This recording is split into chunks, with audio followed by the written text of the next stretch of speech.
জুলাই বিপ্লবকে যদি আমরা অস্বীকার করি তাহলেই আমরা গণভোটকে অস্বীকার করব, এটা আমাদের মনে রাখতে হবে। কাজে যারা আজকে গণভোটকে দুর্বল করবার চেষ্টা করছেন কিংবা গণভোটের আইনি তর্ক তুলছেন, তারা আসলে কতটা জুলাই বিপ্লবকে ধারণ করেন সেটা নিয়ে আমার সন্দেহ আছে। কাজেই আমি বলবো যে জুলাই বিপ্লবকে ধারণ করলে গণভোটকে আমাদের বিনা বাক্যবে এবং বিনা তর্কে আমাদের মেনে নিতে হবে যে এটাই জনগণের অভিপ্রায়, এবং জনগণ 70% ভোট দিয়ে সেই অভিপ্রায় আমাদেরকে জানিয়ে দিয়েছে।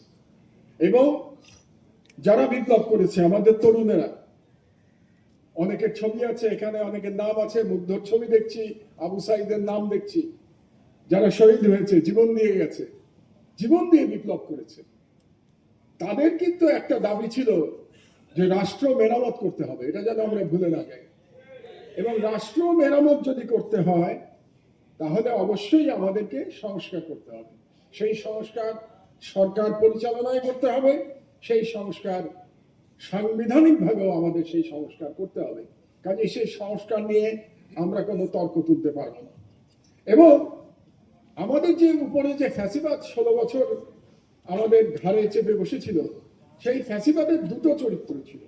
একটা তো ফ্যাসিস্ট চরিত্র ছিল, আর একটা চরিত্র ছিল এক ধরনের রাজতন্ত্র চাপিয়ে দেয়া রাষ্ট্রের উপরে। আপনাদের নিশ্চয়ই মনে আছে যে শেখ হাসিনা তার পিতাকে শেখ মুজিবুর রহমানকে একজন দেবতা হিসেবে আমাদের সামনে তুলে ধরার চেষ্টা করেছিল, এবং সেই দেবতার মাধ্যমে একটা অলিখিত রাজতন্ত্র কায়েম করবার চেষ্টা করেছিল। এবং তার বিরুদ্ধেই আমাদের নাহিদরা, সার্জিসরা বিপ্লব করেছিল। তাদের একটা স্লোগানের কথা আমরা যেন ভুলে না যাই। একটা গুরুত্বপূর্ণ স্লোগান ছিল সেই সময়, একটা স্লোগানের কথা আমরা আজকে শুনেছি, গোলামি না আজাদি, আজাদি আজাদি। আর একটা গুরুত্বপূর্ণ স্লোগান ছিল, দেশটা কারো বাপের না।